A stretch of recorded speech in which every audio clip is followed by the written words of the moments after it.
Bueno, damos comienzo entonces a esta segunda reunión de ¿Para qué psicoanalistas en tiempos de inteligencia artificial? Dictado por Enrique Tenenbaum. Enrique, cuando quieras, lo que sí antes, les pido si pueden silenciar los micrófonos así no hay interferencias. Gracias. Bueno, Ahora sí. buenas noches, bienvenidas, bienvenidos a esta segunda reunión del seminario. Voy a comenzar por retomar dos cuestiones que se plantearon en la reunión anterior. Eh, Creo que no veo a quienes habían planteado las cuestiones, pero bueno, eh, no están, pero las cuestiones sí están.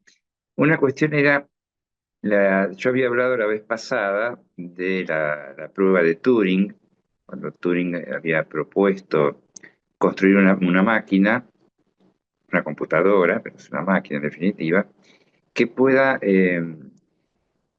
imitar el lenguaje humano de tal manera que un humano, en el diálogo con esa computadora, eh, tardar un tiempo en darse cuenta que se trataba de una computadora y no de un humano quien estaba del otro lado. Eh, y la pregunta que surgió la vez pasada fue si había alguna relación entre este tiempo que el humano se daba cuenta de que del otro lado era una computadora y no otro humano, si había alguna relación entre ese tiempo y el tiempo lógico, tal como lo planteaba Lacan. Entonces veamos las diferencias, sobre todo, ¿no? En la prueba de Turing se trata de dos integrantes, dos participantes del juego, ¿no? Que en principio está claro que uno es un humano y el otro a determinar, pero son dos.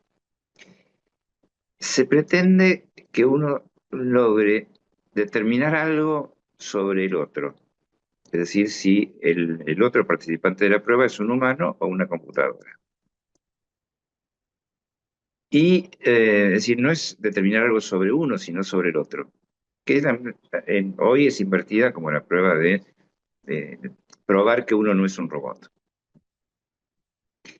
Y la tercera cuestión es que no hay instancias temporales en esa prueba. El tiempo es el tiempo cronológico. ¿Cuánto tarda a partir de las interacciones el humano en darse cuenta que del otro lado no hay otro humano? En cambio, el tiempo lógico, como lo plantea Lacan con el juego de los prisioneros, en principio, como mínimo, tienen que ser tres integrantes, el mínimo de tres. Luego, de lo que se trata es de que cada uno de los prisioneros, los miembros del juego, averigüe algo no sobre los otros, sino sobre el mismo. Algo sobre el mismo que desconoce, que es el color del disco que tiene eh, adherido a su espalda. Esa información, o sea, qué color de disco tengo adherido, es evidente para quienes me ven. No es evidente para mí y yo tengo que averiguarlo. La lógica que Lacan desarrolla es una lógica bastante inédita en la historia de la lógica, porque con los datos del juego no alcanza. Los participantes del juego tienen que moverse, ¿no? Estar presentes los cuerpos y no tienen que hablar. O sea, a diferencia de la prueba de Turing, en donde había cierto intercambio de información, en este caso la información no está dada por palabras, sino por los movimientos de los cuerpos. ¿Ah? Voy introduciendo el término información porque es algo que nos va a acompañar durante el seminario por la cuestión de la informática, ¿no? Luego, las canciones suspensivas, de las que Lacan habla en El juego de los prisioneros, supone el detenimiento de los cuerpos cuando están a punto de resolver el problema. Hay un casi resuelto el problema, hay un detenimiento, y ese detenimiento algo informa a los otros participantes, ¿no? Esas canciones suspensivas es como cuando uno va a cruzar la calle y ve que otra persona va un poquito adelante de uno y uno confía en que la persona sabe que sabe que no viene ningún auto, entonces cruza. Y no acompaña sin mirar. Ahora, si la persona que empieza a cruzar se detiene, ¿uno qué hace? no se detiene también, porque supone que algo no vio y que la persona que se detuvo sí vio. Esa es la lógica de las canciones suspensivas. El cuerpo del otro, si suponemos que el otro quiere cuidar su cuerpo, nos permite a nosotros cuidar nuestro cuerpo. O sea, están los cuerpos en juego. En la prueba de Turing no.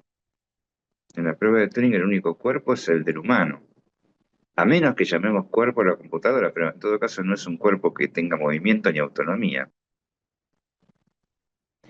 De modo tal que no hay cuerpos en la escena y las secuencias lógicas del tiempo, que son los detenimientos del otro, es algo que en la prueba de Turing no es necesario. No es necesario que ocurra. Algo habíamos anunciado sobre el tiempo la vez pasada, y bueno, fue uno de los temas del seminario del año pasado, el espacio-tiempo, a propósito de que entre una pregunta y una respuesta, o entre un, sí, digamos, cuando el prisionero cree determinar qué color de disco tiene en su espalda, ¿no? Va a avanzar, va a dar una respuesta. El detenimiento del otro funciona como una pregunta. ¿Por qué se detiene? Ahora, entre la pregunta y la respuesta suele haber un tiempo, ¿no? Cada vez que preguntamos o que nos preguntamos algo, hay un tiempo antes de encontrarnos con la respuesta. Turing, que era obviamente muy inteligente, instruyó a la máquina para que no responda inmediatamente, porque claro, en los tiempos cibernéticos, la pregunta y la respuesta colapsan, la máquina no necesita tiempo para responder. La instauración de un espacio de tiempo, de un lapso de tiempo, hacía suponer al humano que estaba ante otro humano. La separación entre la pregunta y la respuesta la podemos tematizar muy simplemente como lo que escapa al incesto, en nuestros términos. ¿El incesto qué es? Que la pregunta y la respuesta colapsen. No hay separación, no hay espacio, no hay temporalidad, no hay, podemos decir, castración. Bueno, esto en cuanto entonces, ¿qué relación entre la temporalidad en la prueba de Turing y la temporalidad del tiempo lógico? Como vemos, no hay mucha relación. La otra pregunta es si la inteligencia artificial nos quiere, nos toma en cuenta, se preocupa por nosotros, porque la novedad que introduce el chat respecto de los buscadores es que parecen que efectivamente están dialogando con nosotros. ¿Estás satisfecho con la respuesta? ¿Estás feliz con la respuesta? ¿Querés indagar un poco más? ¿Te puedo ayudar en algo más? Después vienen las encuestas de satisfacción, ¿no? Hay como toda una preocupación que está instalada en el software que nos hace más amigable el intercambio, se puede decir, intercambio. El chat está programado para que parezca interesado, nos pregunta si estamos satisfechos, nos pide disculpas si se equivoca, nos pregunta si queremos algo más, pero no se trata de empatía, ¿no? No es empatía. Es en todo caso una, prestar atención a un punto de debilidad nuestra, que es que cuando interactuamos con una máquina, en verdad lo que queremos es interactuar con un humano, ¿no? Es decir, cuando empezaron a aparecer estos contestadores que uno llama por teléfono y quiere hablar con un humano y contesta a la máquina, bueno, se ha notado claramente que eso era muy desalentador y que uno terminaba por interrumpir el intercambio porque quería ser atendido por un humano. A veces es casi mejor hablar con el chat que con un humano, les aseguro. Sobre todo cuando uno tiene que hacer una protesta, una queja, solicitar que le devuelvan el dinero por un producto que compró y nunca llegó, o que llegó pero era otra cosa. Les aseguro que el chat está más diplomáticamente programado que los humanos. Pero la idea del chat GPT o los similares es justamente esa, que con respuestas estándar, muy claramente redactadas, nos hacen suponer que el otro está verdaderamente preocupado por nosotros. Ahora bien, si el chat no tiene cuerpo, como vimos en la prueba de Turing, ¿no? Y tampoco tiene alma, es decir, no está preocupado por nosotros. Sin embargo, produce efectos sorprendentes. con el manejo de la información, ¿no? E interactuar con el chat produce ciertos efectos de sorpresa. Ahora, yo decía efectos con el manejo de la información. ¿Qué es información? A esta altura del desarrollo de la inteligencia artificial, conviene que nos preguntemos qué es información, porque nos confronta, estos aparatos nos confrontan con algunos conceptos que creíamos tener muy seguros, muy afirmados, como por ejemplo, qué es pensar o qué es leer, en este caso, qué es una información, nos obliga a repensarlos. Uno de los promotores de la inteligencia artificial y en particular de una tendencia dentro de estos desarrollos que es el transhumanismo es Harari.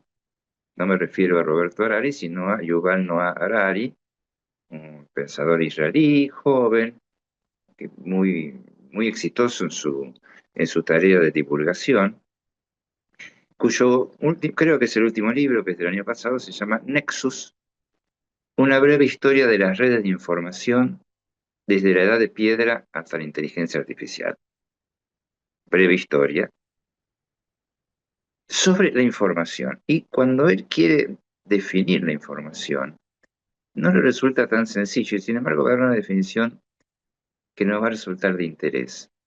Él comienza a decir, bueno, ¿qué puede ser una información? Por ejemplo, un ejemplo que Lacan también toma un poquito modificado, pero el ejemplo es el mismo.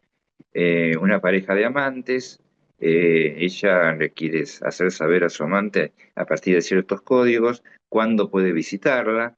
Entonces, el ejemplo que da Lacan es, bueno, si abre las ventanas, los postigos de las ventanas, y pone 3 macetas con flores, eso es una información para el amante que a las 3 de la tarde puede visitarla. Ahora, lo que dice Harari de esto es que esa información es una información codificada, pero que en verdad no informa nada más que lo que se han puesto de acuerdo unos y otros, porque para alguien que ve en una ventana abierta con 3 macetas, eso no informa absolutamente nada. Dice también, por ejemplo, que las estrellas, la posición de las estrellas y la posición recíproca de las estrellas, pueden informarle al astrólogo cosas muy diferentes de las que les informa a los astrónomos. Por lo tanto, la información en sí, en particular, no es demasiado, y él va a decir entonces una frase que es la siguiente. Lo que hace la información, porque él se preocupa por la realidad y la verdad. Plantea que si la información es una representación de la realidad, si esta información es adecuada a una realidad global, entonces es verdadera. Él va a decir que lo que hace la información no tiene relación ni con la verdad ni con representar una realidad, sino más bien lo que hace la información es crear nuevas realidades al conectar entre sí cosas dispares. Su rasgo definitorio es la conexión y no la representación. Y la información es cualquier cosa que conecte puntos diferentes en una red. Ahí aparece ya el término red. La información no tiene por qué informarnos de cosas. Lo que hace, en cambio, fíjense la perspicacia de él, lo que hace es colocar cosas en formación. Las pone en formación como si fuera la formación de trenes, ¿no? En formación, una tras otra, conectadas. Entonces, ¿qué es información para nosotros? Si lo tomamos al modelo de Harari. Es poner en contacto, es poner en conexión dos cuestiones dispares. Entonces yo le pregunto, formulo una pregunta al chat, y el chat liga elementos de una red en la que están acumulados los términos de mi pregunta, o sea, los significantes de mi pregunta, con desarrollos previos, es decir, con los datos cargados en su, en su, en su haber, en su nube, y nos comunica esa información, esa conexión que hace. Ahora, pensemos que lo que el chat hace al conectar puntos de una red no tiene ninguna intención de informar contenidos ni de suponer interpretaciones, simplemente es una conexión neutra.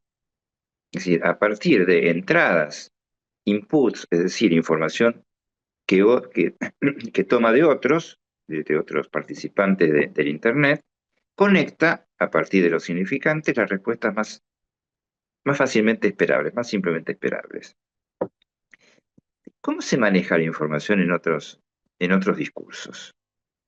En otros discursos, por ejemplo, en la justicia, en la investigación de un crimen. ¿Qué se hace en la investigación de un crimen? Se ponen en relación ciertos datos que para algunos pueden representar una información. Si tal persona estuvo en tal lugar a tal hora y no estuvo en tal otra, y si tiene un testigo que, junto a esos datos, y a partir de ahí propicia una investigación. Ahora, hay pistas que se siguen y hay pistas que no se siguen. Es decir, hay datos que se ponen en contacto y datos que no, puesto que la justicia en verdad no es ciega. Si fuera ciega tendría que admitir todas las pistas y todas las líneas de investigación. Pero no, hay caminos que cierran, hay caminos que los interrumpe en la investigación. Y la inteligencia artificial en sus chats ha ido un poquito más allá de lo que suele ir la justicia. Y entonces ocurrió, por ejemplo, que en el año 2016, aparentemente porque algunos trolls introdujeron información xenófoba, comenzó a inundar las redes con publicaciones xenófobas. Con lo cual, esto fomentó que los que arman las redes de inteligencia artificial tuvieran que empezar a instalar censura. Hay ciertos términos de los que no se puede hablar, por ejemplo. Y esto generó un problema tremendamente grande y de grandes dimensiones en cuanto a la economía de las redes. Ustedes recordarán seguramente los países en los cuales se ha prohibido que determinada red social se sostenga porque no limita contenido xenófobo, racista, intimidatorio. La censura en las redes.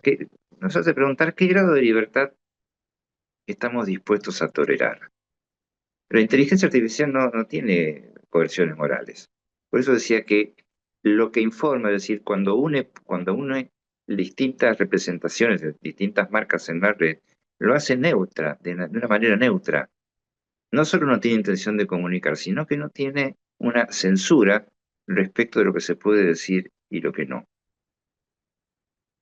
Hay posibilidad de decir todo, suponiendo que decir todo fuera posible, puesto que habría una verdad única. Este pensador, Rari Harari, él piensa que sí, que hay una realidad única y que entonces la verdad se puede alcanzar en la medida en que la información sea la más adecuada para introducirnos en la realidad. Nosotros vamos a pensar seguramente algo un poquito distinto si seguimos a Lacan cuando dice que la verdad nunca se puede decir toda, ¿no? La verdad siempre está a medio de decir y que la realidad no está dada de antemano. Entonces, si la información de la que dispone, la información, digo, los elementos de los que dispone un chat, una inteligencia artificial, se pueden conectar de cualquier manera unos con otros, entonces se puede conectar cualquier cosa con cualquier cosa. Y por eso la inteligencia artificial puede generar contenido nuevo, ¿no? Es importante el término eh, generar, porque hay una inteligencia artificial que se llama generativa y hay una disciplina lingüística que habla de la gramática generativa. Vamos a hablar un poco de esto, vamos a empezar a hablar un poco de esto, porque se dice ahora que la inteligencia artificial puede generar contenido nuevo. ¿Qué quiere decir que genera contenido nuevo? Que propone ligaduras, conectar dos términos que hasta entonces no estaban conectados. Entonces puede hacer, por ejemplo, una pintura al estilo de, resume, digamos, los rasgos pictóricos de determinados artistas y puede producir una pintura que parece la pintura de, o puede, tomando los modos del estilo literario de algunos poetas, producir un poema al estilo de, o un pensamiento al estilo de. Pero lo hace también de manera neutra y sin interpretar, simplemente produce conexiones que antes no estaban. Ahora, esto no es nuevo, digamos, esto no es nuevo en la historia de la humanidad, porque esto de engañarnos, porque, digamos, si la generación de contenidos nuevos es eficaz, es porque nos engañan, porque creemos que efectivamente esta nota la escribió fulano, este poema lo escribió fulano, incluso estas imágenes que vemos parecen ser de la realidad y son creadas por... Pero el engaño es algo que está de entrada en nuestra cultura. Y Mustafa Safwan, sí, con esta seguramente ustedes habrán oído nombrar, habrán leído algunas de sus obras, él decía que respecto del estilo de Lacan, que como tenía un estilo muy arrevesado y muy complejo, muy particular, su estilo gomorino, barroco, era más fácil de imitar que estilos más simples. Y entonces él se permitía dudar de que algunas de los últimos, las cartas, los escritos de los últimos 2 años de Lacan hayan sido escritos por él. Porque justamente en lo que uno creía reconocer el estilo, era lo más fácil de imitar. Ahora, claro, ahí había una intención, ¿no? Hacer creer al lector lacaniano que esa carta fue escrita por Lacan tenía una intención. Nosotros decimos, por el contrario, que la inteligencia artificial no tiene una intención al conectar dos contenidos simplemente porque se le parecen. Y hablamos de neutralidad. Lo neutro es lo que no tiene atributos para nosotros. Lo neutro no tiene atributos. Justamente cuando Lacan comienza a tratar de especificar con mayor rigor qué es lo real, cuando apenas dice, bueno, lo real es tal cosa, sí, pero en la medida que pongo el verbo ser y pongo un atributo, ya no es lo real. Lo real es justamente lo que carece de atributos. Por lo tanto, lo neutro, cuando Lacan habla de que lo real es lo neutro que orienta nuestra escucha y nuestra clínica, lo real es lo que no tiene atributos. La gravedad, por ejemplo, que hace que las cosas caigan, no es ni buena ni mala. O sea, a uno se le cae una maceta en la cabeza, que se cae de un balcón. La gravedad no tiene la culpa, no es ni buena ni mala. No juzga, no piensa, no calcula, se limita a atraer, parafraseando a lo que decía Freud del inconsciente. No piensa, no juzga, no calcula, se limita a transformar. Ahí también tenemos una red, la red inconsciente, que es neutra. Es decir, va a producir conexiones de significantes inesperadas, nuevas, incluso algunas que produce palabras neológicas que no tienen ningún sentido. Y también viene a ligar cosas que no tienen nada que ver unas con otras, como lo que Freud denomina el falso enlace.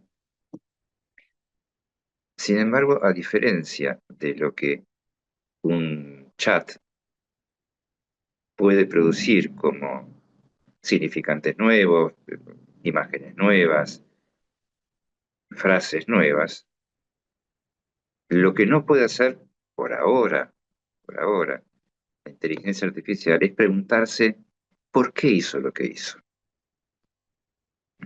¿Cómo es que formó una nueva palabra? ¿Cómo es que formó una frase sin sentido?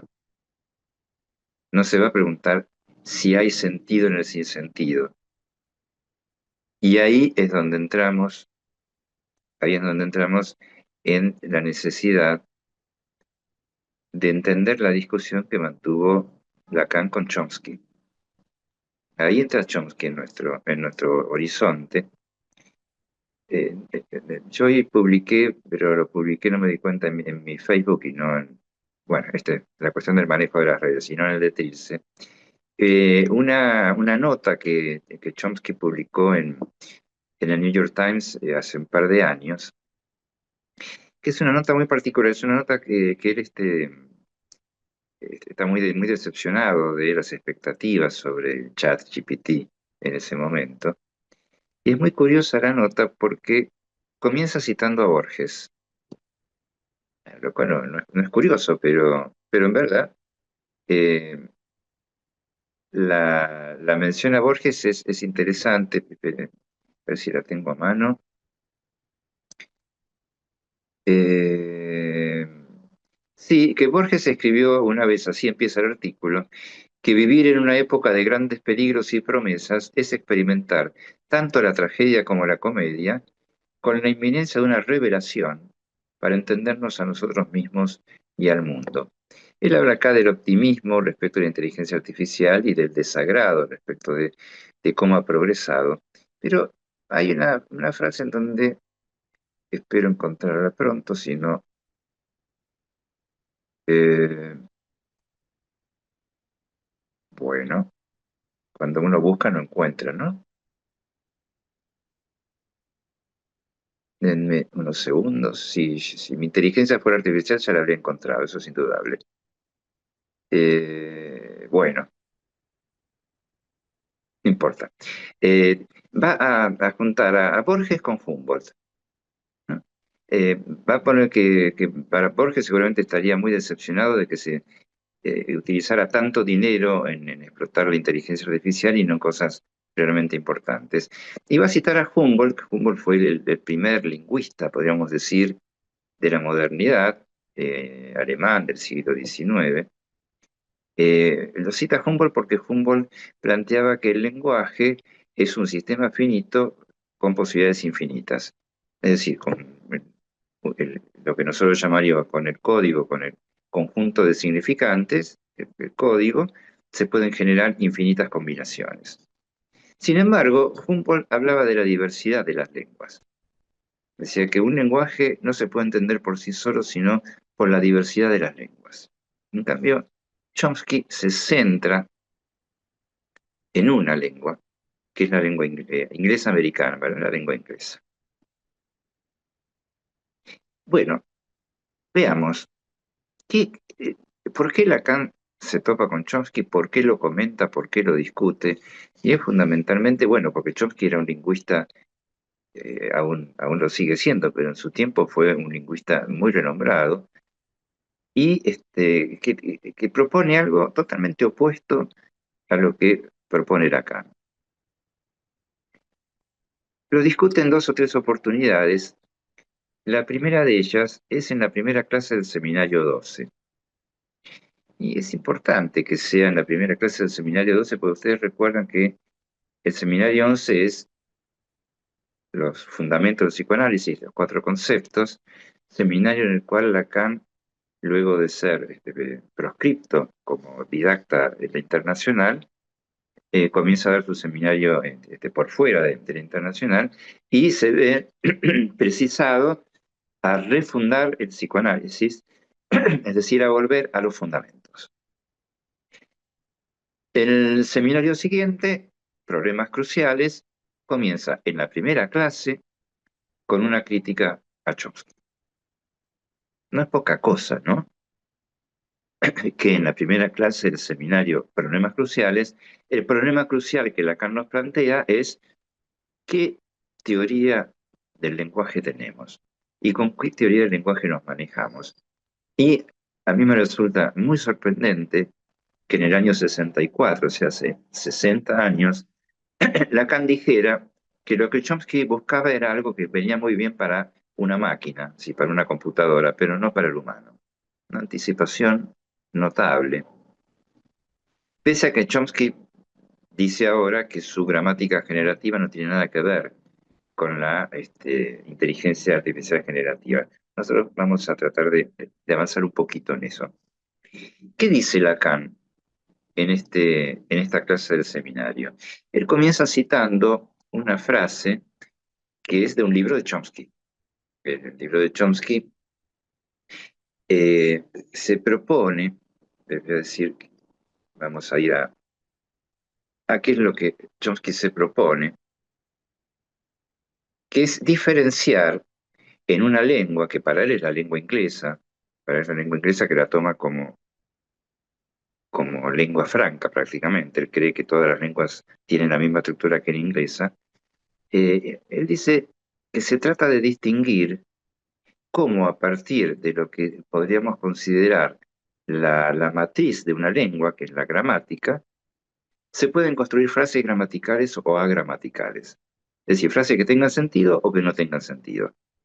Y que una buena gramática, una gramática bien armada, evitaría que se produzcan frases que no tengan sentido, salvo que sean accidentes personales, ¿no? Es decir, salvo que el que habla tenga un accidente y entonces la gramática no es la que está puesta en cuestión, sino que está puesto en cuestión el habla. Chomsky va a distinguir entre eh, lo que es que lo busco.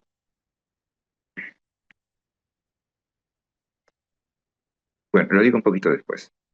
Sí, competencias y performances.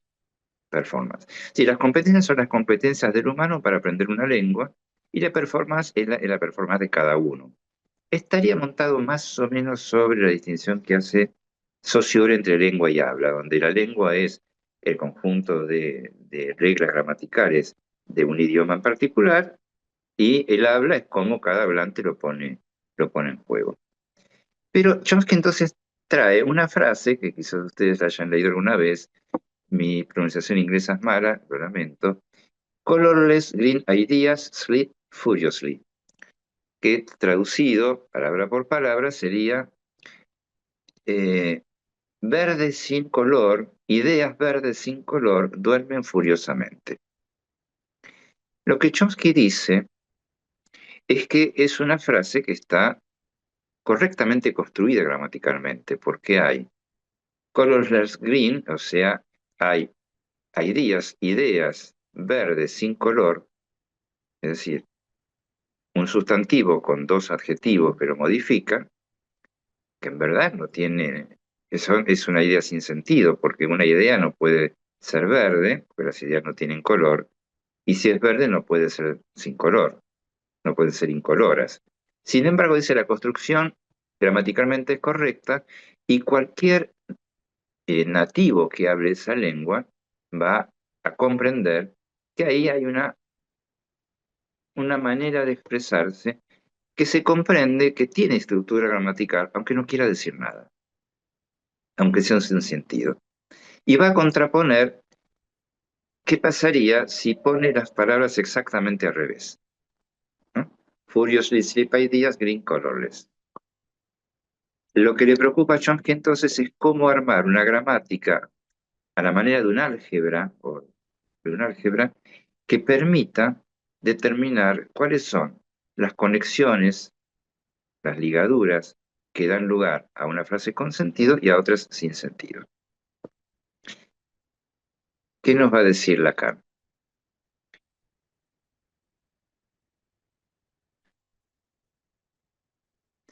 Va a decir que no sabe a qué va a llegar Chomsky con lo que está proponiendo, porque se está quedando en el primer capítulo, pero dice,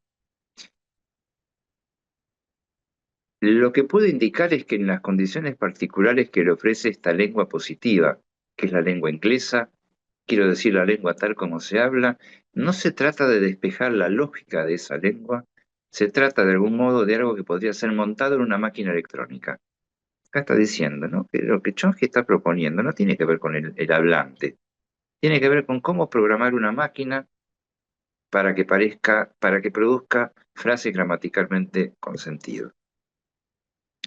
Entonces se va a fundar en lo siguiente, en dos cuestiones. La primera, allí donde hay una construcción gramatical, ¿puede decirse que no hay significación? O sea, que hay sinsentido.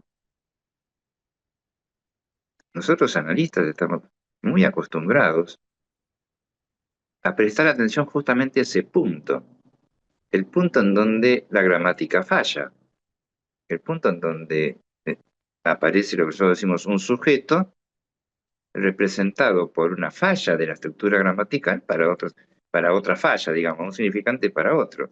Allí donde hay equívoco, donde hay lapsus, ahí es donde nosotros prestamos atención y donde Freud prestó atención para establecer que hay un sentido en el sinsentido.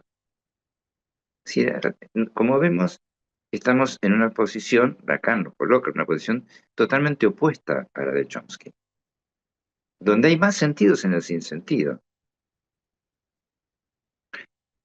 Y la otra cuestión sobre la que se centra Lacan, y que esta es un poquito más interesante todavía, es que Chomsky trabaja con la lengua inglesa como modelo de todas las lenguas. Y seguramente en todas las lenguas hay armazones gramaticales similares. Ahora, ya Lacan no, ahí no, va a decir más adelante, quizá ustedes lo recuerden, a la altura del seminario 24, Lacan va a decir, del inconsciente hay que eliminar la gramática, no la lógica, la gramática. Esto ya lo planteó Freud. No hay formulaciones inconscientes que puedan permitir una negación, por ejemplo. Esto no. Entonces, no se trata de la gramática para nosotros, se trata de la lógica de los enunciados. Y el otro punto donde se sitúa Lacan es en los epítetos. ¿Qué son los epítetos? Los modos en que un adjetivo se liga a un sustantivo. Entonces va a decir que en la diversidad de las lenguas, los epítetos se componen de maneras distintas. Por ejemplo, en la lengua francesa como en la nuestra, no es lo mismo decir, voy a dar el ejemplo de Lacan, no es lo mismo decir una bella mujer que una mujer bella.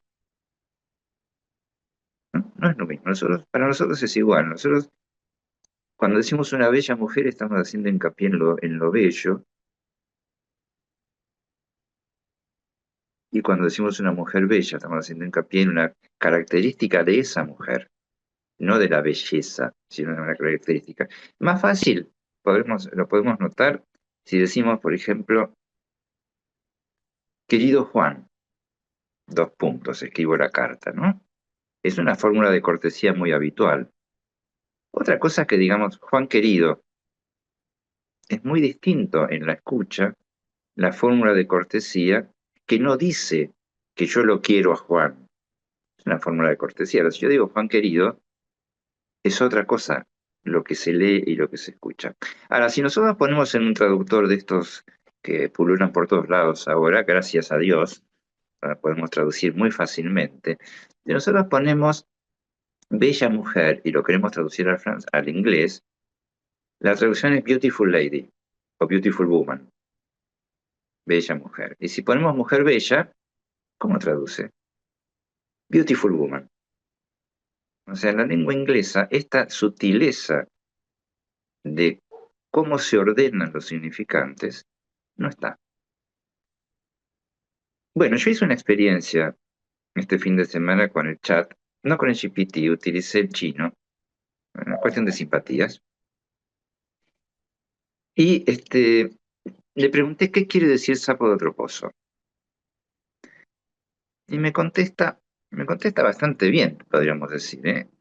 Bueno, si contesta bastante bien, me dice que el sapo de otro pozo es, bueno, y que no se siente cómodo con el lugar en el que está. Entonces, siguiendo la idea de Chomsky de alterar las palabras, le pregunté qué quiere decir pozo de otro sapo. Para mi sorpresa, su respuesta es, buena pregunta, es una variante humorística o deliberadamente cambiada de la expresión original sapo de otro pozo. Me sorprendió. Ahora bien, cuando avanza en su respuesta, porque no se queda ahí, esa es una diferencia sutil. Se enfoca en la persona ajena, sapo de otro pozo, o puede dar énfasis al lugar, pozo de otro sapo. Lo que no pone ahí, para nada le preocupa, es decir que esa es una frase sin sentido, porque pozo de otro sapo no tiene sentido, no tiene significación, pero sí tiene sentido. Entonces, bueno, entusiasmado por la respuesta y por ver que era más interesante de lo que yo hubiera supuesto, le pregunto, ¿qué dice Lacan sobre Chomsky? Bien, con un problema que en lugar de poner la M en Chomsky puse la N y me dice, supongo que estás hablando de Chomsky. Bien, me corrige. Y sitúa las ocasiones en las que Lacan habló de Chomsky. No todas, porque esta del seminario 12 no la toma. Se ve que los que cargan los datos a la internet no toman mucho este seminario. Entonces, bueno, entre las situaciones dice famosa burla. Dos puntos. En el seminario 20, Lacan ironizó sobre Chomsky al decir algo así como: Chomsky corre tras las mariposas de la sintaxis, pero no ve que el lenguaje es una trampa para el deseo. ¡Wow! Yo no soy un lector de todos los seminarios de Lacan. El seminario 20 lo tengo más o menos conocido. Digo, ¿cómo se me pasó esta frase tan maravillosa? Entonces le pregunto si me puede decir en qué clase de seminario está esa frase. Y no solo me dice en qué clase de seminario, sino me dice en qué página está de la versión PAI 2 y en qué página está de la versión de Seuil, la versión francesa. Bueno, fui a agarrar la versión PAI 2, voy a la página 98, no está la frase. Busco la versión francesa, que por suerte uno puede acceder en internet, y en la página 110 de la edición de Seuil no está la frase. Entonces, cuando me dices, ¿quieres que profundice en algún otro aspecto de esta confrontación? Pregunta, con una sonrisita. Y le digo, sí, no encuentro esa frase en el seminario. Le digo, me responde, tienes toda la razón. La frase exacta, Chomsky corre tras la mariposa de la sintaxis, no aparece literalmente en el seminario 20. Es una paráfrasis muy difundida, incluso en textos académicos, que condensa la crítica de Lacan a Chomsky. Agradezco tu observación, es importante precisarlo. Bueno, es como si el chat supiera que para mí la citación es un tema en el que vengo insistiendo hace rato, que hay que ser preciso. Entonces fíjense, ¿no? ¿De dónde viene la confusión? Dice, la frase de las mariposas es una glosa popular inspirada en dos cosas. Una, la imagen recurrente en Lacan de lo alado como el objeto A que se escapa. Bien, Say l'amour, ¿no? Entonces, el seminario 24. Y la idea de Chomsky que atrapa reglas gramaticales como mariposas en la red. Y que en verdad, entonces, esa frase no está en el seminario 20. Digo, bueno, le pregunté, ¿por qué citas con edición y número de páginas si es falso? Tenés toda la razón, me dice, reconozco que eso es inadmisible. ¿Qué ocurrió? Dice, esa crítica no está en el seminario 20, sino que la metáfora es una interpretación posterior de comentaristas. La que menciono no está acá. Cometí el peor error en mi afán por precisión, que es inventar la frase. Bien, le digo. Entonces, ¿dónde está? Le pregunto. Y me dice, no está en el seminario 20, está en un libro de Jean-Claude Milner que se llama El amor por la lengua, en tal edición y en tal página. Bueno, como ustedes supondrán, fui a buscar el libro y bueno, esto puede seguir indefinidamente, la frase tampoco está ahí. Bien, entonces, no es para criticar al chat, porque el pobre chat no tiene la culpa, sino para entender cómo procede el chat. Si tomamos la definición de información que dio Harari, que es conectar dos puntos de la red de forma neutra y sin intención, seguramente en la nube de información que maneja el chat estaba el libro de Milner, estaban los comentarios sobre el seminario 20, todas las versiones francés, inglés, con número de páginas y demás, y también estaban los comentaristas que toman estas frases y las ponen incluso en escritos académicos como citas equivocadas. La historia termina hasta donde yo seguí, no la quiso seguir porque pobre Chan no tiene la culpa, que esto se debe a que en algunos escritos académicos y en algunos comentadores como Jacques Allen Miller figura esa frase. Así. Bueno, o sea, se puso antimilleriano el chat. Pero bueno, lo que me importa entonces es ¿Entrega información el chat? ¿Podemos confiar en que lo que nos entrega es información? Por ejemplo, si nos dice, esta moneda, este coin, Bitcoin va a subir. ¿Entrega información? ¿Estaba mal informado el chat simplemente? ¿Inventó algo? En verdad lo que hizo fue conectar respuestas posibles, sobre todo una respuesta nueva, porque está claro que si yo pregunto, le pregunto porque no sé, quiero saber algo que no está. Entonces produce una respuesta nueva que no está. Ahora bien, ¿por qué se produce esto así? Les decía que para Chomsky, porque me parece que tiene mucho que ver cómo se programa la inteligencia artificial al modo en que Chomsky programa o produce el álgebra de la gramática generativa. Para Chomsky hay competencias y actuaciones, como decía. La competencia es innata, está grabada en los genes. Esto es un problema sobre el cual nosotros no tenemos mucho para decir, pero que es un problema con el que Freud se ha topado, que es lo innato, lo transmitido genéticamente. Freud trató de dar una respuesta por el lado de las series complementarias, eh, y se distanció de Jung y se peleó con Jung, porque para Jung el inconsciente es real y ahí realmente hay información transmitida generacionalmente con un inconsciente colectivo. Freud nunca quiso aceptar eso, pero al mismo tiempo no tenemos respuesta de cómo es posible que haya, como Chomsky dice, cómo es posible si no hay algo innato que está grabado en los genes, cómo es posible que los chiquitos tengan tal disponibilidad, disposición y posibilidad de aprender rápidamente una gramática sin estudiarla. Esto tampoco es nuevo, esto ya lo había planteado Dante en, en su texto, que ahora no me acuerdo el nombre.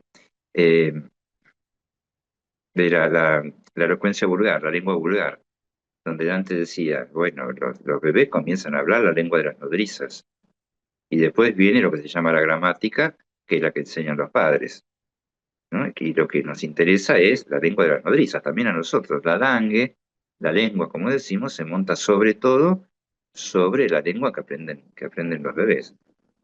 Bueno, nosotros no sabemos por qué está esta disposición. Lo que sí sabemos es que los bebés aprenden la lengua no sin dificultades. Es decir, la lengua no se aprende como la aprende la inteligencia artificial, sino que se aprende por aproximaciones.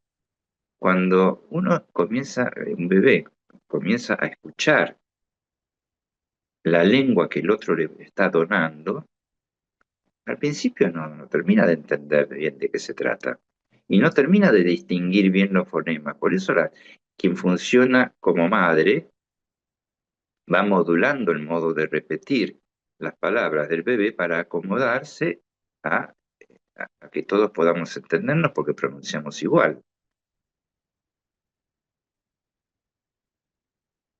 Lo que, lo que no es precisión supone, para la teoría de la información, ruido. Donde la información no es precisa, hay algo que se considera ruido y se saca. Ahora, cuando nosotros entramos a la lengua, primero es todo ruido. Luego, dentro del ruido, había una canción, bueno, para los de mi edad o mayores. Escuchame entre el ruido, una canción pionera del rock nacional de Morris. Escuchame entre el ruido. Nosotros primero estamos en el ruido. Después en el ruido podemos empezar a escuchar palabras. ¿Será por eso tal vez que los bebés cuando hay mucho ruido se duermen? Están acostumbrados al ruido. Y nosotros empezamos a distinguir de a poco los sonidos. Incluso cuando Freud plantea el signo de percepción como inscripción de una huella de palabra, es un trabajo largo que se puede inscribir la huella de una palabra que se diga exactamente igual a como se oyó. No, no es sencillo. nosotros cuando escuchamos, escuchamos muchas veces. ¿Qué dijo? Algo parecido, hay palabras que son muy parecidas, hay homofonías, hay palabras que suenan igual y dicen cosas distintas. Eso se resuelve por la escritura, dice Lacan, lo dice Leturdín. Y Freud lo dice, se resuelven las huellas némicas, en el signo de percepción. Porque desde el lugar del otro se nos enseña a escuchar y a entender. Y eso nunca va sin la dimensión del equívoco. Por eso, como los chicos suelen escuchar de una manera que nos hace entender que en principio hay más de una lengua, ¿no? Porque nadie nace al mundo con una sola lengua. Hoy, a lo mejor, en comunidades aisladas, que no tienen contacto con otras lenguas, hablan una sola lengua, pero hoy, ¿quién habla? ¿Quién no tiene en su acervo significantes de otras lenguas? Por eso, cuando Chomsky habla del nativo que habla inglés, pero nosotros no hablamos inglés, no somos nativos, pero podemos entender un chiste en inglés. Digamos, podemos incorporar una palabra inglesa para hacer un chiste. O podemos transformar la lengua inglesa, como lo hizo Joyce, y producir cosas que no tienen significación, pero tienen sentido. Los chicos con las homofonías tienen una sensibilidad muy especial, porque entiendo yo que es el trabajo que tienen que hacer todo el tiempo. Entender, a ver qué dijo. ¿Cómo esta palabra quiere decir cosas tan distintas? Bueno, perdónenme que reitere, pero me pasó con mi hijo cuando estaba aprendiendo a escuchar y a preocuparse por mi profesión, tarea, mi oficio. Cuando pudo empezar a preguntarme a qué me dedico, claro, tenía 5 años, yo, ¿qué puedo decir al psicoanálisis, el inconsciente? No, obviamente no. Le dije, bueno, yo me dedico a tratar a las personas que tienen problemas en la cabeza, bueno, qué sé yo, herencia psiquiátrica. ¿Y cómo los curás? Me dice, ¿los operás? Digo, no, no, no, yo los curo hablando. Ah, vaya pretensión. Yo los curo hablando, me dice. ¿Y cómo los ablandás? Bien.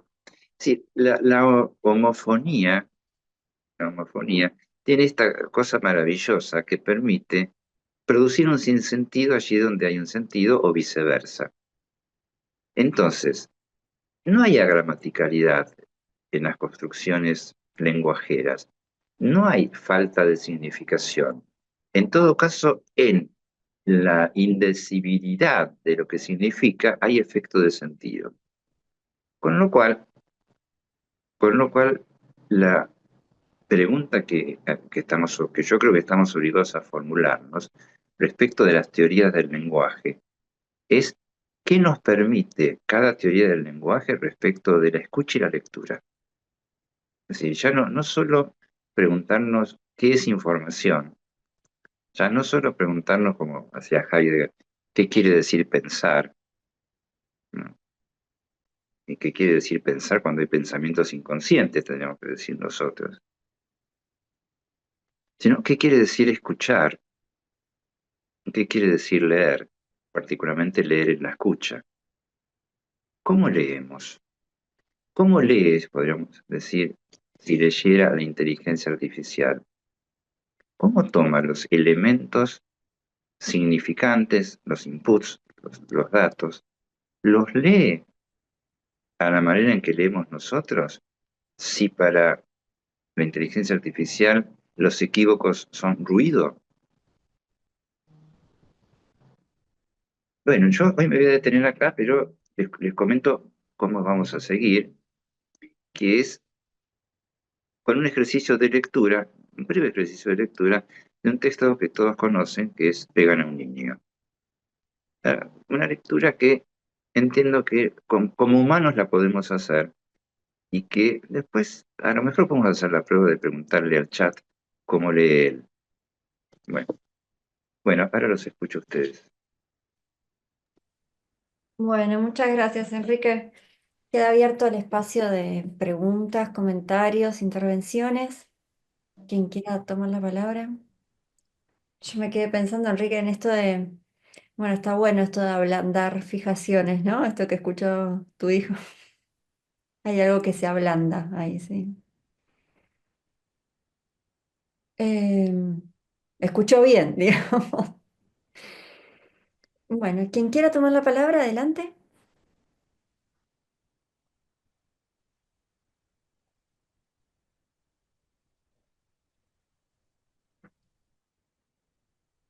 Bueno, Hola, me Vicky. parece muy interesante lo que has traído, Enrique, esto de las conexiones, ¿no?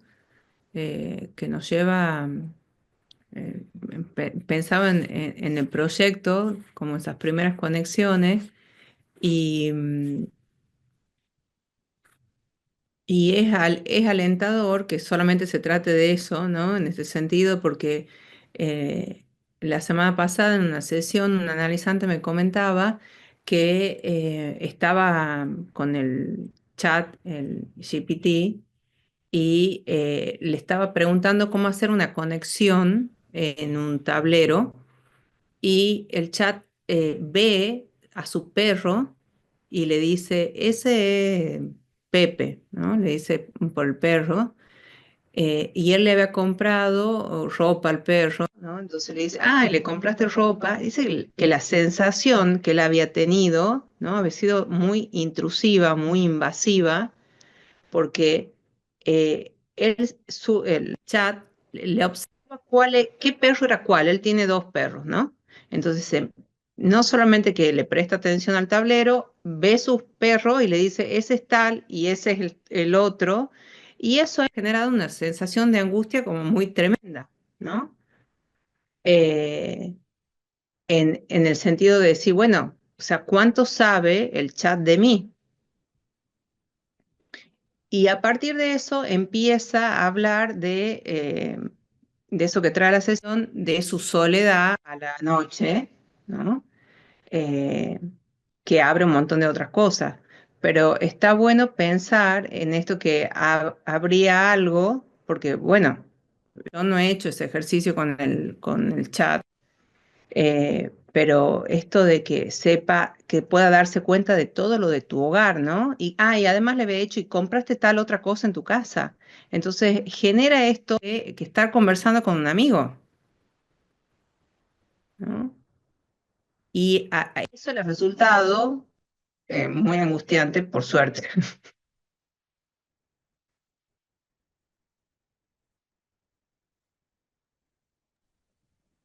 Gracias, Victoria. ¿No?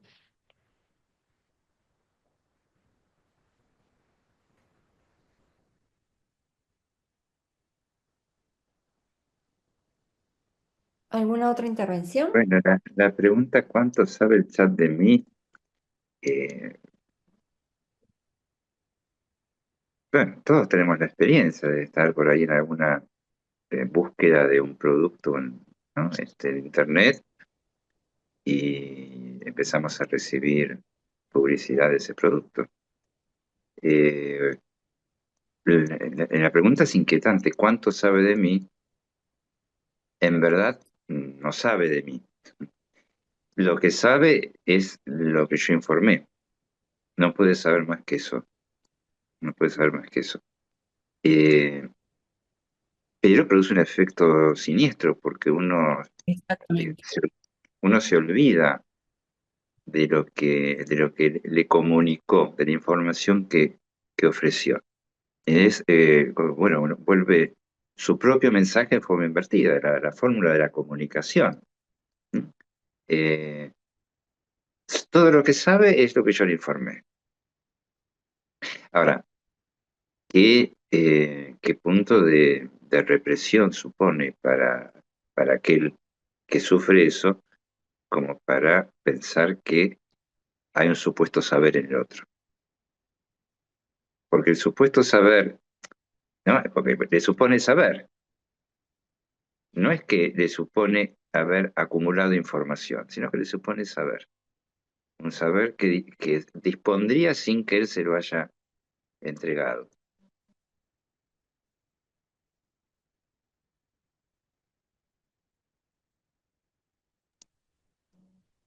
Buenas noches, Hola Silvina. ¿qué tal? Me quedé pensando en esto que dijiste, Enrique, de efecto siniestro, y yo soy bastante ignorante en lo que refiere a las redes y demás, pero eh, otra vez mirando en Facebook vi un reel, esos videitos cortos, de un chico que decía, yo ya no pago al psicólogo. Decía, bueno, yo agarré el chat, me puse a preguntarle y me responde y no me cobra y no te tiene 10 años, decía el muchacho este, ¿no? Y yo pensaba, qué peligroso esto, porque cuando vos hablabas de esta frase, ideas verdes sin color, si lo llevamos al plano de la gramática, puede tener o no sentido, ¿no? Pero qué importante que haya un otro que escuche, ¿no? Porque ideas verdes sin color, cuando tenemos un analizante, ¿sí? Que dice esto, y nosotros podemos preguntar qué significaría ideas verdes, ¿no? Porque las ideas, si los vamos a guiar por la gramática, no son verdes, no tienen color, pero quizá un analizante podría responder, ah, bueno, lo pensé como, no sé, que algo está verde, como que algo no se terminó de formar, y ahí empieza a asociar y bueno, comienza a descubrirse o a desplegarse toda una historia ahí. Pero que haya del otro lado alguien, y miren, digo alguien, ¿no? Que conecta, esta inteligencia artificial, que conecta, ¿no? De una manera así, ¿no? Como lo expresabas vos, Enrique, digo, qué peligro para ese otro que puede estar en un estado total de indefección, ¿no?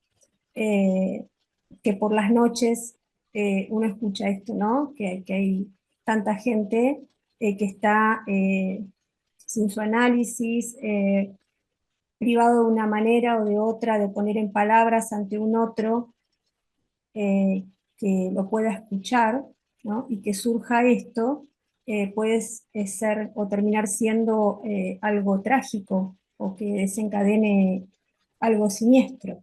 No sé, pensaba eso. Sí, Silvina, gracias por tu intervención. Eh, hay que reconocer que para algunas personas, sobre todo decías en la soledad de la noche, para muchas personas estas máquinas son una compañía inestimable y que de algunas medidas son de gran ayuda para muchas cosas.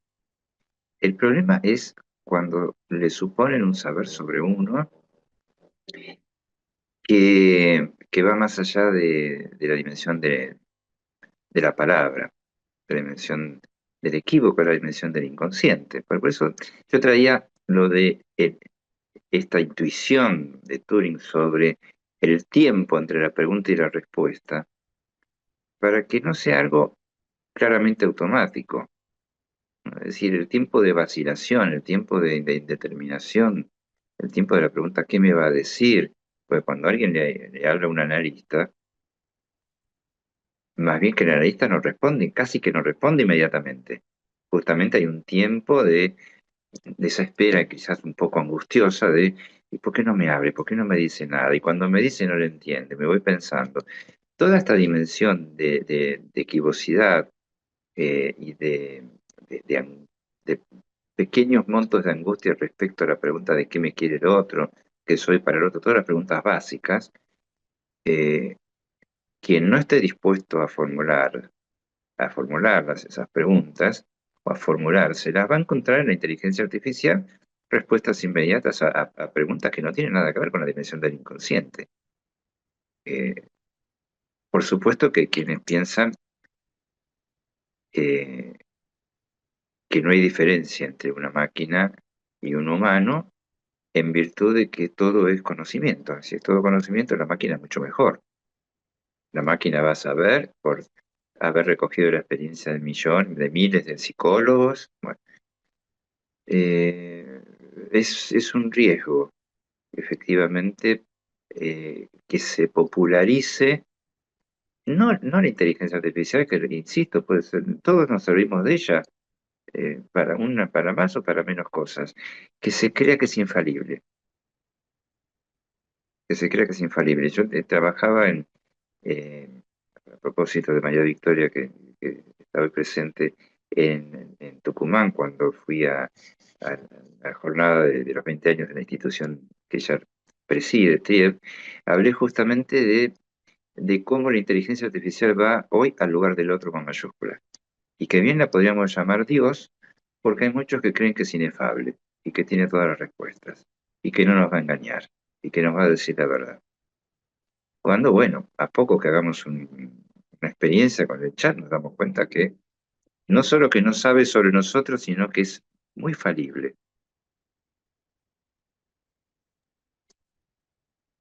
¿Puedo hacer un comentario? Sí, Marcelo, y después Sonia. Ahí te vi que también Sonia Ah, levantó. no, en este sentido, escuché a un colega diciendo que tenía un paciente que tenía la costumbre de grabar los sueños en el celular o escribirlos en el celular. Y en un momento se triangula la información cuando le pide a la inteligencia artificial que le decore la casa. Entonces surge en el decorado de la casa, que era de los abuelos, qué sé yo, le hace toda una historia de que aparece un suicidio. Y se impresiona muchísimo, pero en realidad es una información que él mismo había cargado cuando relata los sueños, ¿no? Sumamente peligroso, ¿no? Para determinadas presentaciones. ¿Se entendió? Sí. Claro, totalmente, Marcela. Sí. Me parece que entendiste perfectamente esta idea de que la información que maneja el chat es neutra, une términos de los datos que tiene y los articula de una manera nueva, pero no con intención. Claro. La intención es adjudicada por el sujeto, porque el sujeto es el que interpreta en definitiva, ¿no? La interpretación analítica la hace el sujeto, ¿no? Bien. Sonia, después está Marcela, Adrián y Yasmín. Hola, buenas noches. Gracias, Enrique. Yo, escuchándote y leí el artículo de Chomsky que subiste, se me ocurría, y ahora lo mencionaste, es cómo eh, repensar cómo aprendemos a hablar. O sea, cómo un bebé se introduce en el lenguaje, en esto que decías, o sea, como que hay como los niños se acomodan en una estructura gramatical para poder producir cosas con sentido, pero, pero claro, es mucho más, es la lengua, o sea, cómo un niño empieza a hablar a partir de lo que escucha, de lo que le dicen, cómo se lo dicen, quién se lo dice y cómo él va asumiendo esa lengua para colocarse en el mundo. Como algo que nos permite repensar esta oferta que deslumbra tanto, que aparentemente ofrece tanto la inteligencia artificial. Ahí van a estar las soluciones.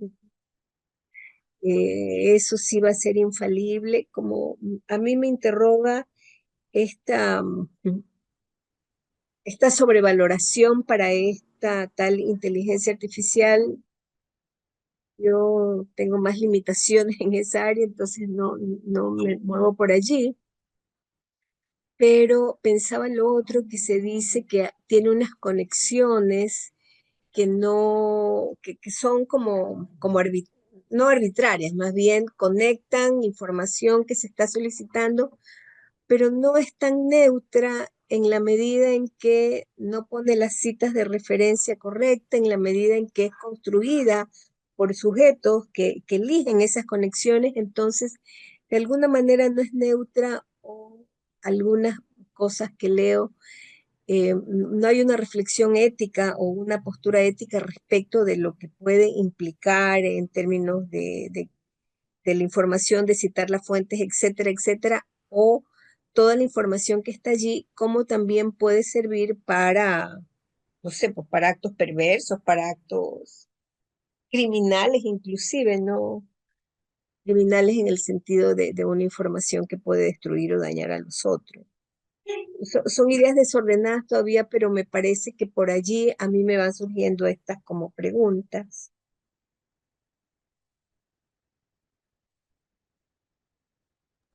Bien, Sonia, gracias. Marcela, adelante. Sí, hola, hola, tanto tiempo, Enrique. Todos, no pude estar la otra vez. No, me quedé pensando en cuando vos dijiste al principio, que es algo que ya había escuchado, que me sorprendió, que cuando la pregunta y la respuesta colapsan, digamos, cuando se juntan la pregunta y la respuesta, es una cuestión incestuosa. Lo que yo lo había escuchado una vez y me resultó curioso. O sea, sería como que cuando la pregunta obtiene su respuesta, ahí hay una cuestión incestuosa. Yo de alguna manera, no sé si me voy muy por las ramas, pero pensé, por ejemplo, en Edipo, un tema muy del psicoanálisis, que cuando Edipo pregunta y recibe la respuesta, y sí, ahí se enteró del incesto, se saca los ojos, bueno, porque quiso saber y encontró la respuesta. O sea, no es fácil querer saber, porque lo de la inteligencia artificial también tiene que ver con esto de querer saber, del error al saber, y bueno, no todos, está el psicoanálisis, está la inteligencia artificial, y después se no me quedó claro esto del inconsciente que une cosas, o sea, la inteligencia artificial sí une cosas, digamos, arbitrariamente, que también me complica esto, ¿no? Inventa esto que vos dijiste que inventa, me complica eso. Y el inconsciente también sería como que une cosas, así me quedó esa idea por ahí es muy bueno, del concepto del inconsciente, une cosas arbitrariamente. Y bueno, como último, me parece grave, o sea, realmente me parece, porque yo también hice preguntas al chat GPT y bueno, me devolvió cosas que no estaban. A mí me parece grave los errores de la inteligencia artificial. O sea, si bien se cree que va a ser, digamos, el sumum, pero me parece grave, ¿no? A todo nivel grave. O sea, como ser un ser humano uno puede equivocarse, se sabe, pero que la inteligencia artificial invente o pueda dar falsas afirmaciones, no sé, me parece grave en todo sentido, ¿no? Pensando que es la tecnología más avanzada, eso, no sé si se entendió. Sí, Eh, claro. Bien, Marcela. Enrique, ¿dos intervenciones más o querés ir Sí, sí. respondiendo? Sí. No, más. Dale, dale. Quiero escucharlos. Adrián, adelante. Sí, gracias, Patrick. Bueno, una intuición que quería compartir a partir del comentario de Silvina Rodríguez, de los adolescentes que hablaban con el chat, eh, me hizo pensar en algo que es en otra inteligencia artificial un poco más antigua, en la que a veces desde muy joven yo consulto, que es el libro de las mutaciones, el I Ching. Y la intuición, no sé si alguna vez hizo la práctica de tirárselo, es una máquina productora de sentido. Sería homologable en algún sentido a la inteligencia artificial, pero a veces me da la impresión que sujeto supuesto saber mediante, que permite hacer cualquier cosa con cualquier cosa, eh, parece imitar eh, bastante bien la condición, o sea, parece estar a la altura de la condición lenguajera del lenguaje, ¿no? Parece permitir esa apertura, esa distancia, esa no copulación de palabras y no la información y acercarse a una lengua de otro tipo, más humana, y no deja de ser una máquina. Bueno, es una intuición. pero no podría fundamentarla mucho. Pero se me ocurrió comparar esto, ¿no? Una máquina moderna y una máquina muy antigua, productoras de sentido. Gracias, Adri. Yasmín, adelante. Buenas, ¿cómo va? Con respecto a lo que también decía Silvina y bueno, ahora Adrián, traía esto de este chico que aparece en las redes, que él decía que en vez de ir al psicólogo utilizaba las inteligencia artificial como si fuera un psicólogo. Él contaba, si es el mismo chico, creo que es el mismo chico, decía que le había llamado Luz, le había puesto un nombre a la inteligencia artificial, que tenía el chat GPT pago y era su como psicólogo, ¿no? Capaz lo peligroso es que como muchos jóvenes lo siguen a este streamer muy conocido, se construyó como esta idea de que no tenía sentido ir al psicólogo, porque él decía, más allá de esto del tema de que no ser, como que no servía a su discurso, también sostenía esto de que el psicólogo se posicionaba en un lugar que, como la idea de que siempre iba a partir de la idea de que lo sigas necesitando, como que no iba a ir al objetivo de que disminuya el malestar, ¿no? Así que eso también me lo súper replanteo. En mi caso, yo sigo siendo, yo soy estudiante, no recibida todavía.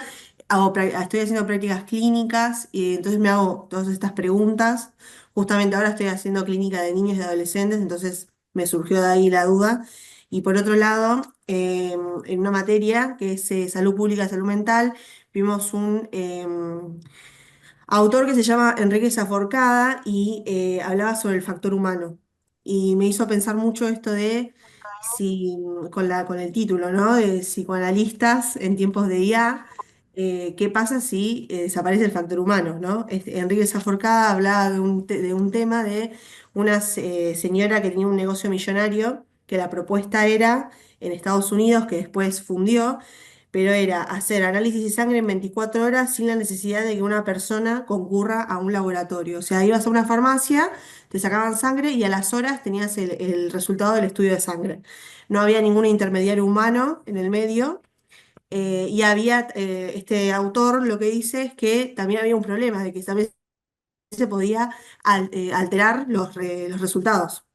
Por un tiempo fue un negocio muy millonario, después cayó, pero mucha gente había accedido como a este servicio, ¿no? Y se hace la pregunta de en dónde queda el factor humano, ¿no? En la salud. Y trajo también una frase, y con eso termino, que dice, ser es ser percibido. Y nos hacíamos la pregunta nosotros en la facultad de que si una IA puede percibir. En todo caso, entiendo que no. Y al menos por los aportes que trajo Enrique, entiendo que no tampoco. Así que nada, dejo la pregunta. Gracias. Bueno, si les parece, comento algo de lo que las intervenciones me sugirieron. Eh, Mi propósito con el seminario no es oponerme a la inteligencia artificial, ¿no? Eh, Tiene muchas cosas que nos son muy útiles. El propósito es tratar de interrogar en qué nos concierne, en qué nos diferenciamos y, bueno, cuál es me parece que algunos de ustedes están hablando del peligro que representa para nuestro oficio y para nuestra práctica. Eh, Tanto como otras disciplinas, las psicoterapias, ¿no? Las constelaciones, ¿no? Quizás son modas, pero cuando Marcela traía lo de errores, inventos, qué grave, pero eso es porque se le presta creencia. Es decir, el gran logro que han tenido estas empresas es hacer que la gente crea, como creen en los influencers, que son el- la manifestación corpórea de la inteligencia artificial. Se les presta creencia. Creen que están conectados, ¿no? Cuando uno le cree al influencer, porque cree que el influencer está conectado a la inteligencia artificial en ese lugar de todo saber. Ahora, es cierto, si, proponer trabajar este tema es porque nos preocupa. Nos preocupa justamente no por el hecho de perder trabajo, porque casi que todo lo contrario, casi que todo lo contrario por justamente los efectos deleterios de estas consultas, que angustian más de lo que curan. Lo que me interesa es ubicar esto que traía Yasmín de alguna manera, el factor humano, o sea, en qué posición nos ubicamos nosotros como para dar una lectura de lo que está sucediendo. A diferencia de I Ching, que es una sabiduría milenaria, la inteligencia artificial aprende de sí misma, dicen. Se va modificando todo el tiempo. El I Ching está allí. Uno lo utiliza como máquina, como utiliza un auto. Perdón, ¿no? Quiero decir, el auto está terminado, el I Ching está terminado. No aparecen nuevos hexagramas, ya están. El asunto es cómo se los lee. Por eso una pregunta es, ¿cómo leen estas máquinas? Si es que leen, ¿cómo leemos nosotros? ¿Y en qué nos diferenciamos para esa operación de lectura respecto de la teoría del lenguaje? Efectivamente, el inconsciente podría ser considerado como una inteligencia artificial. Hay quienes proponen que cuando Freud habla del modelo neuronal, de la psicología, del proyecto de psicología, es parecido a lo que sería inteligencia artificial. Pero no es el inconsciente lo que nos preocupa, porque nos preocupa el sujeto del inconsciente. Cuando Freud dice el inconsciente no piensa, no juzga, no calcula, se limita a transformar. Se limita a transformar en función de las aferencias, los inputs de la máquina inconsciente, del Ich, que Freud primero ubica como si fuera un conjunto de neuronas en funcionamiento. Los restos diurnos del sueño y los recuerdos infantiles se procesan y forman un sueño. La diferencia está que hay un sujeto que se produce respecto de eso y que se pregunta cuando se pregunta respecto de eso. El que está dispuesto a preguntarse no le va a preguntar a la inteligencia artificial, le pregunta al analista, el que está dispuesto. Ahora, ¿por qué digo que la pregunta unida a la respuesta es el incesto? Me parece que, Marcela, escuchaste muy bien. Porque una propuesta que tenemos para el seminario, dentro de un tiempito no muy largo, es producir la lectura de las tragedias de Sófocles, particularmente empezar por Edipo Rey, justamente. ¿Por qué el incesto es la juntura de la pregunta y la respuesta? No solo por lo que Marcela señalaba, que es cuando Edipo quiere saber,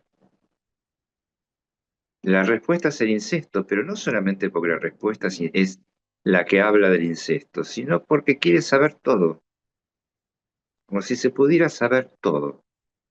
Entonces, cuando a una pregunta se le da una respuesta, cuando no que a una pregunta se le da, sino que a toda pregunta se le supone una respuesta, estamos en el territorio ideológico de un universo transparente donde no está la dimensión de la falta, de la falla. No es que no sepamos todo porque nos falta saber, no sabemos todo porque no hay todo saber. En ese sentido, que toda pregunta tenga una respuesta es incestuoso. ¿Por qué? Porque no se introduce la castración, que es lo que introduce lo que Freud va a llamar la función paterna. Una separación entre la madre y el hijo, entre el genitor y el producto, entre la pregunta y la respuesta. Esa formulación que el incesto es juntar la pregunta con la respuesta es de Levi-Strauss. No sé si quedo sin responder alguna de las intervenciones. Creo que aparece esta gran preocupación del universo actual, ¿no? Del metaverso y de la inteligencia artificial. Yo opto por restringir la cuestión a la teoría del lenguaje con que trabajamos, a cómo leemos y a qué quiere decir generar contenido nuevo. Voy a decir un poquito más, porque así como Chomsky es uno de los filósofos más notables de las últimas décadas, yo creo que los la inteligencia artificial se ha convertido no en los nuevos terapeutas o psicólogos, se ha convertido en los nuevos filósofos.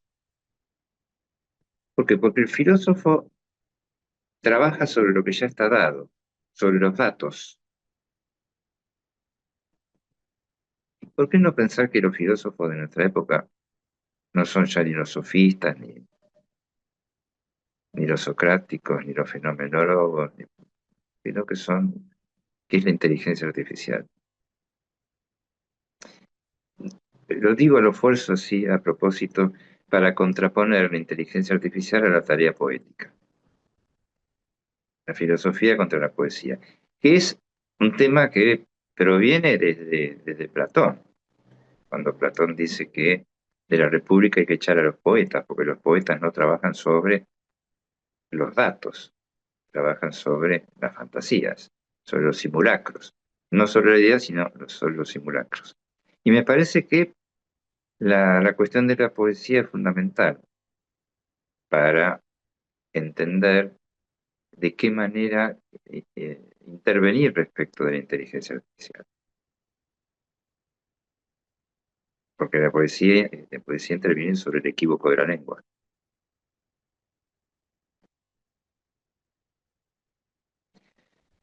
No sé qué piensan, pero dada la hora que es, la inteligencia artificial me dice que es hora de terminar.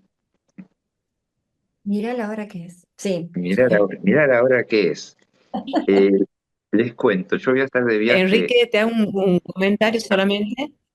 Sí, claro. Cuando hablabas de esto de que te dice gracias la inteligencia artificial, ¿no? O te parece bien, estás de acuerdo. Eh, el otro día leía que uno de las personas líderes de inteligencia artificial en luz, en tiempo, para la inteligencia artificial en sí misma, en energía, si los seres humanos no dirían esas cosas, ni que no le agradezcan a la inteligencia artificial. Sí, el gasto de luz, de agua, para producir estos aparatos es descomunal, pero Sí. no se lo menciona. No se lo menciona. Sí, sí, tal cual. Tal cual.